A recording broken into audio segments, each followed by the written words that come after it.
यहूदिया के राजा हेरोदेस के समय अबिय्याह के दल में जकरिया नाम का एक याजक था और उसकी पत्नी हारून के वंश की थी जिसका नाम एलीशिबा था। और वे दोनों परमेश्वर के सामने धर्मी थे और प्रभु की सारी आज्ञाओं और विधियों पर निर्दोष चलने वाले थे। उनके कोई संतान न थी क्योंकि एलीशिबा बांझ थी और वे दोनों बूढ़े थे। जब वह अपने दल की पारी पर परमेश्वर के सामने याजक का काम करता था तो याजकों की रीति के अनुसार उसके नाम पर चिट्ठी निकली कि प्रभु के मंदिर में जाकर धूप जलाए।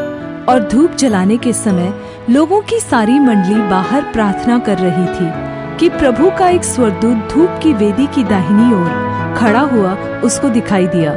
और जकरिया देखकर घबराया और उस पर बड़ा भय छा गया।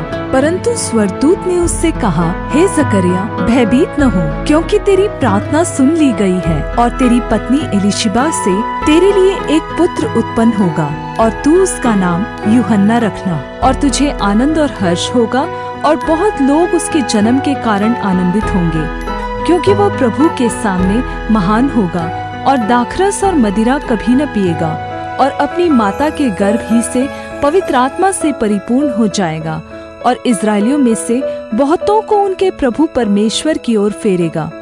वह एलिय्याह की आत्मा और सामर्थ में होकर उसके आगे आगे चलेगा कि पिताओं का मन बाल बच्चों की ओर फेर दे और आज्ञा न मानने वालों को धर्मियों की समझ पर लाए और प्रभु के लिए एक योग्य प्रजा तैयार करे। जकरिया ने स्वर्गदूत से पूछा, यह मैं कैसे जानूं, क्योंकि मैं तो बूढ़ा हूँ और मेरी पत्नी भी बूढ़ी हो गई है। स्वर्गदूत ने उसको उत्तर दिया, मैं जिब्राइल हूँ जो परमेश्वर के सामने खड़ा रहता हूँ और मैं तुझसे बातें करने और तुझे यह सुसमाचार सुनाने को भेजा गया हूँ। और देख, जिस दिन तक ये बातें पूरी न हो ले उस दिन तक तू मौन रहेगा और बोल न सकेगा, इसलिए कि तूने मेरी बातों की जो अपने समय पर पूरी होंगी विश्वास न किया। लोग जकरिया की प्रतीक्षा करते रहे और अचंभा करने लगे कि उसे मंदिर में इतनी देर क्यों लगी। जब वह बाहर आया तो उनसे बोल न सका, अतः वे जान गए कि उसने मंदिर में कोई दर्शन पाया है।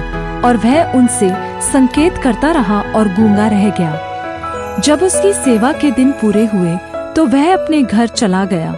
इन दिनों के बाद उसकी पत्नी एलीशिबा गर्भवती हुई और 5 महीने तक अपने आप को यह कह के छिपाए रखा, मनुष्यों में मेरा अपमान दूर करने के लिए प्रभु ने इन दिनों में कृपा दृष्टि करके मेरे लिए ऐसा किया है।